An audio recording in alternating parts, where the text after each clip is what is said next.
satpam pondok pesantren Al-Quran yang ada di Jombang.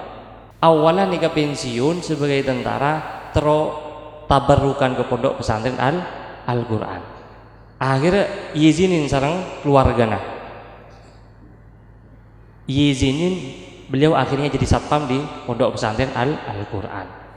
Ketika tiap hari dia menjaga di pintu neng labeng pondok ngabesantre benare nyambi Quran, Al-Quran eketeng dari kamar ke masjid ke kelas, selalu yang dilihat adalah pandangan Al-Quran. Akhirnya apa?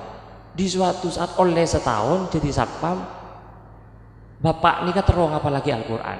Akhirnya curhat ke salah satu ustad, ya ustad, abdina nikah benare ngabes santre ke kamar ke masjid selalu membawa Al-Quran, abdin macik terus belajar Al-Quran.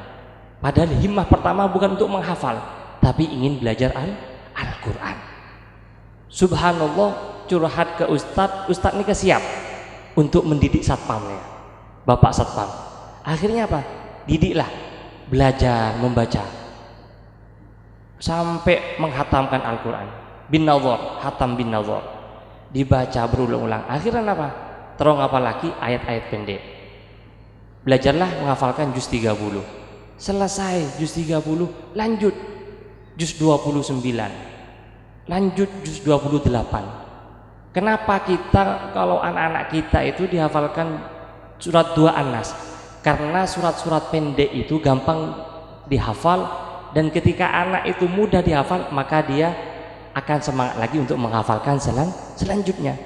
Ini luar biasa metode ulama-ulama kita lambun kita tidak pernah mempersulit, selalu memudahkan. Yassiru wala tu'assiru.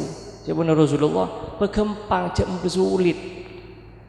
Jadi makanya kenapa neng sekolah MI pasti beda hafalan Ad-Duha sampai An-Nas, ada yang sampai juz 30. Semakin ini luar biasa. Abdina menyaksikan banyak ketika Abdina diundang oleh lembaga-lembaga formal baik SD atau SMP yang di situ ada lembaga Qur'annya. Ini pun semarak sekali adik-adik kita ini sudah menghafal, ada yang 3 juz, ada yang hafal 5 juz. Karena kenapa? Sudah muncul banyak penelitian, orang yang hafal Al-Quran dia akan cerdas. Maka ketika dia hafal Quran, maka kualitas kurikulumnya, pelajarannya, maka dia menjadi anak yang prestasi. Ini pun terbukti banyak murid-murid kita yang sukses, baik sukses di keilmuannya, dia kadang sukses di Al-Qurannya. Maka semakin nikah semarak sekali program-program Al-Quran yang ada di lembaga-lembaga formal. Nah, ini akhirnya menjadi apa? Menjadi penyemangat untuk pesantren, bahwa kita yang ada di pesantren harus lebih semangat terkait dengan kurikulum Al-Qurannya. Jangan sampai kalah kelaban kurikulum yang bukan Al-Quran. Karena beda sekolah SD di Pasuruan, nikah semua murid sebelum masuk ke sekolah nikah diawali dengan Al-Quran selama setengah jam. Begitupun ketika mau pulang ditutup dengan Al-Quran. Apa yang terjadi? Semua murid yang ada di sekolah itu ketika mengikuti perlombaan, baik perlombaan sekolah atau yang lainnya, itu berprestasi. Nikah bukti nyata.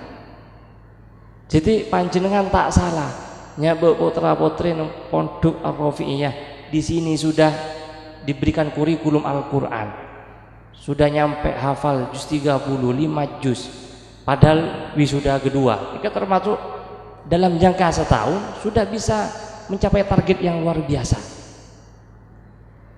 karena dibimbing oleh guru muda, ustadz muda, okay?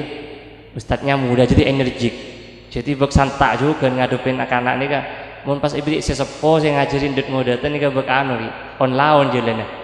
Tapi mun saya ngurusin pembina Al-Quran adalah masih muda, energik. Nah ini kan insya Allah. Karena kenapa? Bisa menyesuaikan. Karena memang orang yang sukses dalam hafalannya itu berkat ada dari gurunya. Karena guru yang semangat, maka akhirnya anak juga akan cepat selesai hafalan Al-Qur'annya. Nyaon seporah tahadus bin nikmah. Abdina lambe bisa semangat ngafal Al-Qur'an karena punya ustadz yang semangat. Abdina bisa menghafalkan alhamdulillah setahun setengah. Kunci memang dari seorang murid adalah guru. Guru adalah uswah. Ketika gurunya ketika sakit tapi tetap menerima setoran, ini saya tak kuliah sebagai murid. Ya Allah, abdi nendi guru sakit tapi tetap menerima setoran. Akhirnya apa? Murid todus, si tak setor todus. Karena apa? Endi guru sakit meskipun kirim sarena tapi siap menerima setoran. Mau semakin kadang enggak sik repot nih sing ngene. Mun lambo insyaallah banyak. Jadi ulama-ulama dahulu kita ini kan meskipun sakit tetap melihatkan kepada muridnya, tetap saya sehat, tetap saya akan nyimak setoran ini kan. Jadi kunci sukses seorang santri, seorang murid adalah guru yang selalu semangat dan memberikan uswah kepada murid-muridnya. Abdi bisa menyelesaikan setahun setengah karena di guru saya luar biasa.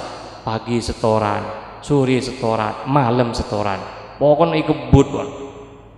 Tidak pernah habis kuliah yaum. Ayo, meskipun beda sekolah tetap beliau menyempatkan waktunya untuk Al-Qur'an. Terbukti kemarin Abdina bekto ngisi di MTS Zaha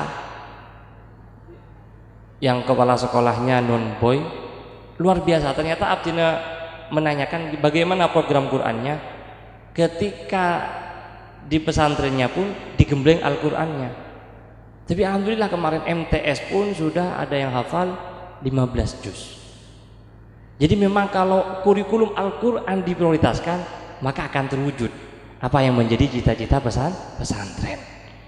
Insya Allah Pondok Ar-Rofiyah akan mencetak generasi-generasi Al-Qur'an yang sukses di Al-Qur'annya, sukses di keilmuannya, ilmu agamanya utamanya. Amin ya rabbal alamin.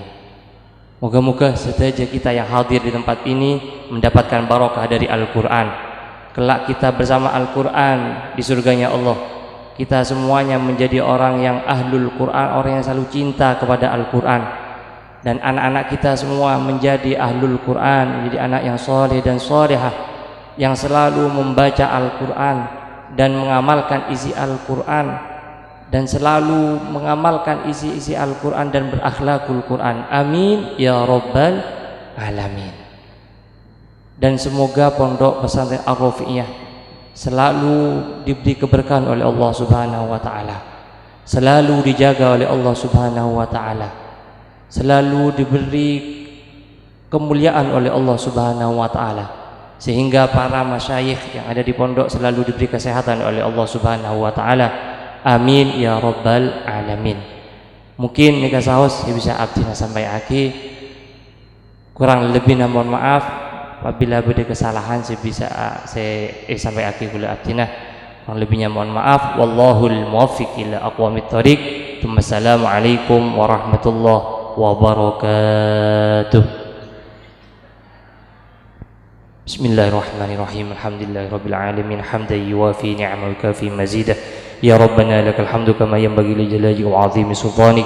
Subhanaka la nusi thanan 'alaika kama athnayta 'ala nafsik. Falakal hamdu hatta tarda wa lakal hamdu idza radit wa lakal hamdu ba'da ar-ridha. Allahumma salli wa sallim wa barik 'ala sayyidina Muhammadin wa 'ala alihi wa sahbihi wa sallim.